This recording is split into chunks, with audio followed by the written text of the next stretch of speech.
why I'm building the Spirit Visage.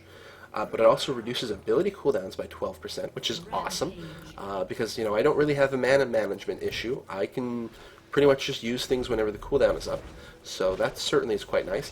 Plus, it increases healing and regeneration by, well, at the time I made this video, it was 30%. They just nerfed it down to 25%. But this works on Mundo's passive and his ultimate. Plus, when you're with an Ezreal and he uses his, I don't know what his abilities are called, but one of his wave abilities, which damages the enemy and heals allies, I get a lot more health. So I thought, well, this is great. Every time we're in a team fight and he nukes that spell over the whole area, I'm going to heal extra. And generally speaking, it's a pretty sweet combo. I'm not convinced it's super strong, and it's certainly not a replacement for something like a Warmog's armor if you're having trouble. But I just felt like it was a good way to keep pressing the advantage. The cooldown reduction, the health regen, because I felt I had enough toughness that I'm not going to die in a fight, and so then the concern being how quickly can I be ready for another encounter right away. So it seemed like a good choice for the third item. But, I do have it in the back of my head that I might go for Warmogs right away as my third, or if we have another, full and proper tank in the team, I may just start building DPS items. If you'll excuse me a minute, I need to blow my nose.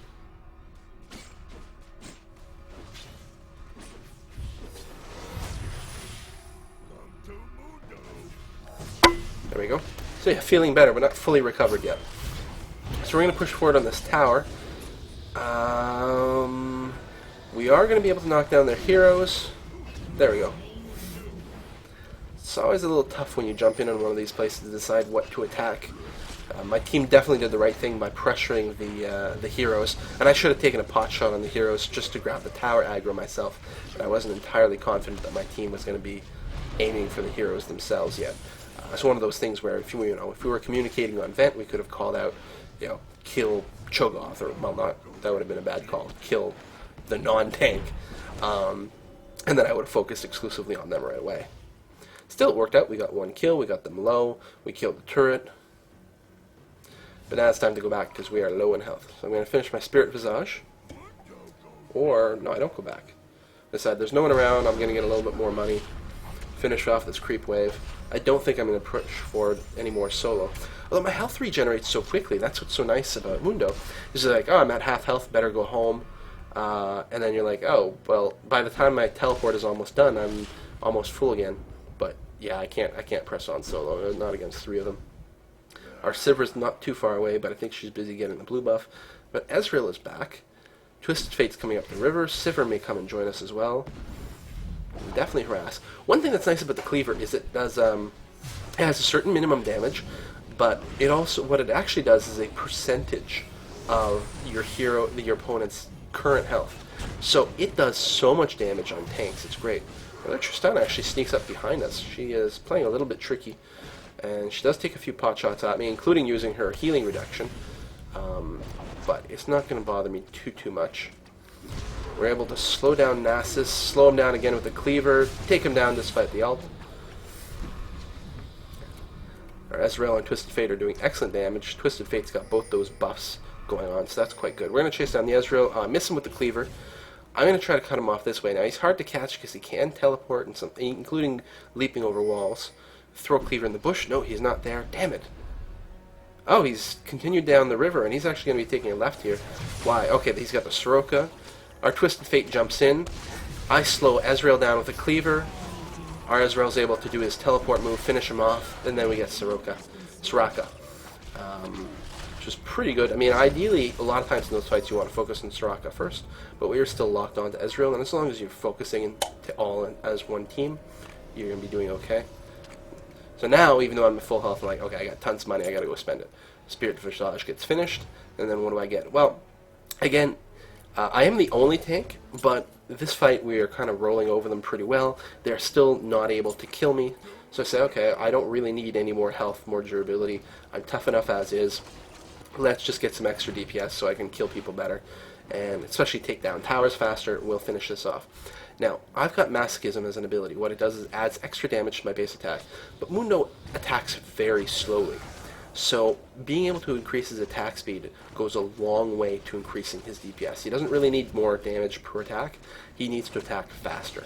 So I am building a Zeal. It's a really cheap item to get, but adds a considerable amount of attack speed, plus crit, plus movement speed.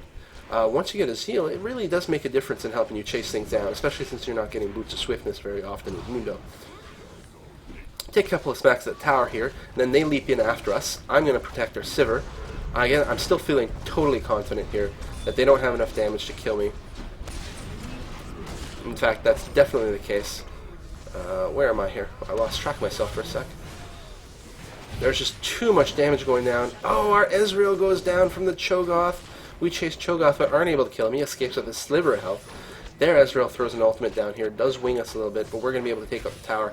I'm backing up just a little bit because I thought they were going to focus me too much, but if I was smart, I would have stayed and taken at least a couple more shots at the turret. Still, we take it down. I am low, but I don't think they're going to be able to finish me. I am forced to run, but I get out of there just in time. It's one thing to be said about the Aegis and the Spirit Visage put together is I do have pretty good protection against their Ezreal and their Soraka. Not that Soraka is a DPS powerhouse, but I mean, if you look at their team, what they've got really is they've sort of got 2 tanks, plus Soraka, who's a support. The only DPS is a Tristana and their Twisted Fate. Their Twistana's sort of been underfed because we did a good job of denying them in lane, and it only leaves their Twisted Fate to really be a damage threat. Or no, not their Twisted Fate, their Ezreal. I'm sorry, I'm getting those teams confused here. It only leaves their Ezreal as a damage threat. Now, Ezreal has done well. He got a few kills on our team early on. But with the magic resist, it really helps sort of decrease the amount of potential damage he does. So I think that's one of the reasons I'm able to get away with a little bit less health and tanking items in this game.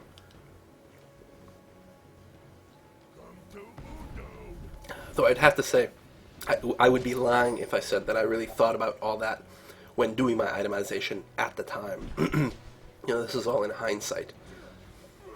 So there's 3 of them pushing down the middle. I got my Ezreal here.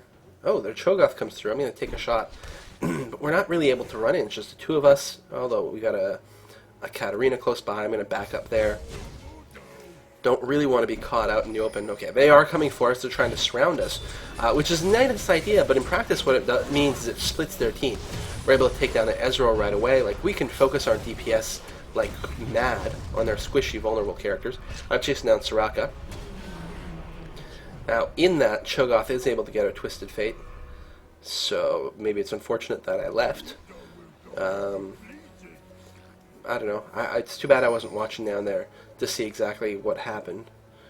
Cho'Gath's not really a huge damage dealer, so I think Twisted Fate could have gotten away. Take down this tower, no trouble at all, even without minions. Look at that, I was down maybe about 1/5 of my health, and Ezreal just one shot heals me back to full after destroying that turret. Such a great ability. Such a great combo here. So we're going to take out the dragon, because our team's gone back to heal. Our Sivir is spending some amount of time pushing the lane solo, which is something she can do. You know, I've been playing a lot more matches lately. I've been watching a lot of the live stream on the Solo Mid website. They have a live stream there with some high-level players. Even if there's no one playing live, they have a rotating set of replays, and it really has taught me quite a lot more about how some of these higher-level games play, which I'm not higher level yet, but it really shows you the importance of staying grouped in a team, not splitting up, and it makes a huge difference. I think I'm going to post a game soon where we are doing very, very, very poorly until I really take a lot of control in chat and say, listen, here's what we need to do.